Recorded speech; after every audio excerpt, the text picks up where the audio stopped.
That's how so when people say dropshipping is dead, dropshipping ain't dead. Your ability to market and your ability to move and redevelop and reinvent your strategies is dead. Before we get into it, I want to talk a bit about the dropshipping days.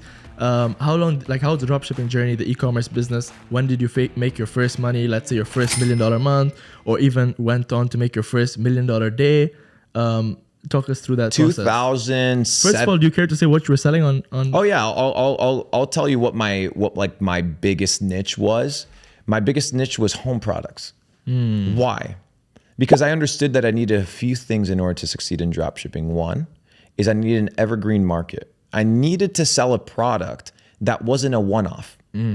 I couldn't have one-time customers. I needed repeat customers with long and high lifetime value retention. I needed my customers to be worth more than $14 and spending a ton of money and paying Zuck to give me these customers, because I understood how complicated it was going to be, because the model was very simple, therefore it could be replicated. Yeah. So I was like, okay, let's make our money with drop shipping. It's really good, but also we need to be adapting on everything that's back end. Our SMS flows, our email marketing, our ability to build a funnel of products based on. Where'd you learn all this stuff from?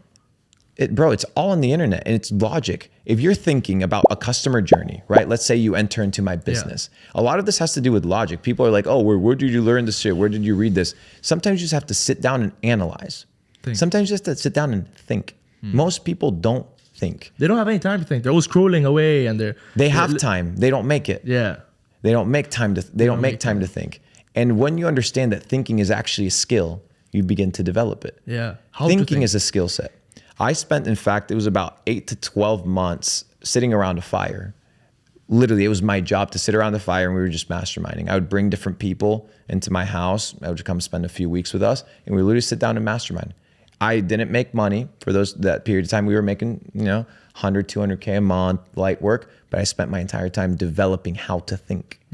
And what I realized is with dropshipping specifically, is that in order for you to have a winning niche, you need a couple things. The first one is an evergreen ecosystem, your ability to continuously sell in perpetuity. Okay. The second thing is you need a big enough audience. Okay. So your pool of customers, if you're trying to scale to $1 million day, you can't have a 200,000 person audience. You need a big market. You need a big market. Target the masses. So that's why I was like, okay, let me sell household products because every person is going to need this in perpetuity, always and forever. 100%. And then finally, I was like, I need to make sure, because a lot of people drop ship and they try to finesse Facebook. I'm like, dude, I'm not in the business of finessing Facebook. I want to have a good relationship with Facebook. Yeah. They are giving me the ability to advertise. I want a good relationship. Yeah, you can't bite the hand that feeds you. Exactly. So I built good relationships with reps. I had good ad credits.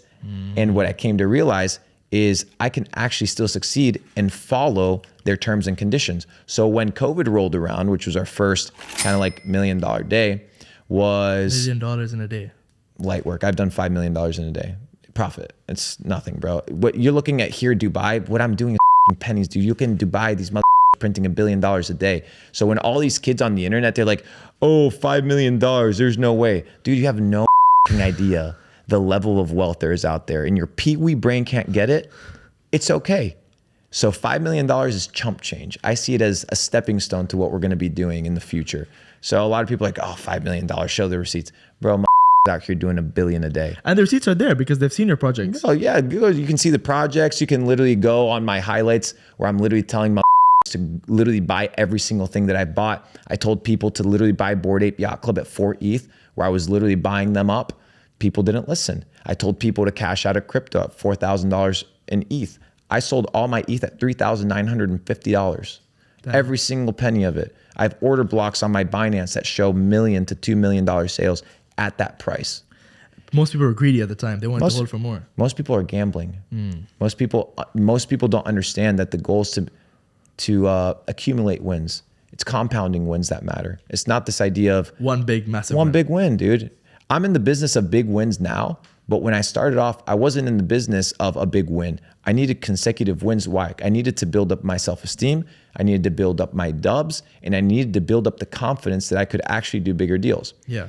So anyways, so then the final aspect of this dropshipping ecosystem was like I said, having a good relationship with Facebook and having a good relationship with the advertising platforms and making sure that you can follow the rules and you can succeed that way. Why? Because they will push your stuff if your content and your product and your ad is good, right? Because if they're pulling people out of the platform, they want to make sure that the customer is having a good experience. Right. Otherwise, it's exactly their customer attention. So when COVID rolled around and they banned masks and they banned hand sanitizers because like going super hard and super greedy and charging 4 or 5x and scamming people, I said, maybe instead of selling it to people, which was banned, I sell it to animals. So I started selling, these health products and these sanitation products, but it was niched to pets. And that was not circumventing the policy. Therefore, we had crazy viral ads because the fear was the same. You just redirected, right, to a different scenario. So I think we had the top 10 ad of Facebook, top 10 or top 20 of all time. I think it had over 250 million views on the ad. How much did you spend for that ad? Millions of dollars, bro. Because it was over months. So what exactly is the product? I can't say exactly the product because it still works. I can't tell you what the product is, but I've given you the niche, right, which is household products. And I've told you that we niched it to pets. Sanitation products for pets. Sanitation products for pets. We repurposed it. So that's how we operated it, and it works super well. I'll give all the drop shippers and the e-commerce kids a little freebie. Yeah.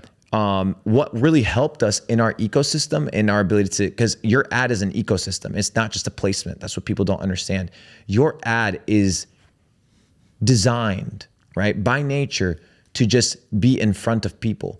Then what the ad actually is in the ecosystem that you build around the ad begins to kick in. What do I mean by this? That there's multiple things inside your ad that people don't take into account, that if you take into account, you're going to reduce your CPMs, you're going to increase your conversions, and you're going to make sure that you're saving money in advertising. What is this? A few things. You have your copy, you have your creative, you have your comment section, you have your customers, you have your viewers, and you have your retargeting. That's your variables. Most people only look at their creative and only look at their copy. Yeah. That's it. Nobody looks at the comment section. So what did we do? We began treating the comment section, understanding that if people commented in the comment section, Facebook would trigger it as people being interested, therefore boosting the post and reducing our CPM. Engagement, yeah. So what would we do? We engagement farmed real conversations like a Reddit forum. So what would happen? Lady A would hop into our ad, right? Yeah. And she would be in a scenario where like, oh, this is a cool product. It would be nice for my dog. Most would go on the drop shipping comment, right? And be like, oh, well, that's cool. You can get it for 50% off. Here's the link. Yeah. What did we do? Cultivate relationships with customers. Oh, that's great. Do you mind sharing a photo of your dog? Boom. Next person, that's a cute dog. Oh, perfect. Do you have a dog? Please post a photo of your dog. Then we would trigger controversy. So we would have an account that would go be like, I don't like that dog. It's an ugly dog. It's an ugly dog. And people would go crazy and comment. But don't call my dog ugly. But Facebook doesn't know the difference. Therefore, we began to have extremely cheap CPMs, massively cheap CPMs that we'd never seen before. CPMs, for the people that don't know what that is, CPM, that's cost per thousand, mil is in Spanish or in Latin, cost per thousand. So we were able to reduce that, I think, by 160x. Because for Facebook, they want to let me say that again. Go for it. We were able to reduce, based off of that strategy that I just told you guys, our advertising cost by 160x. And it's so simple. Our shit was so clean, dude. That's how so when people say dropshipping is dead, dropshipping ain't dead. Your ability to market and your ability to move and redevelop and reinvent your strategies is dead. What used to work no longer works. Yeah. But dropshipping is going to be around for the next couple hundred years. How it looks like, how it's formatted is different. People have been dropshipping for thousands of years. What is dropshipping? Your ability to arbitrage a product that you've never seen. We just started using Shopify on the internet. Before, it used to be QVC, and it used to be the shit that you would see online. And it's going to be the next thing in the next time, right? So the model will exist in perpetuity. How the model is expressed, the technology will change. The technology, and that's where you have to adapt. Yeah. So if people are like, "Oh, Facebook is, oh, my ads are shit. Oh, drop shipping is dead. Yeah. Oh, my tracking pixels terrible." I can't process payments. Those are all excuses, and excuses are for fucking losers.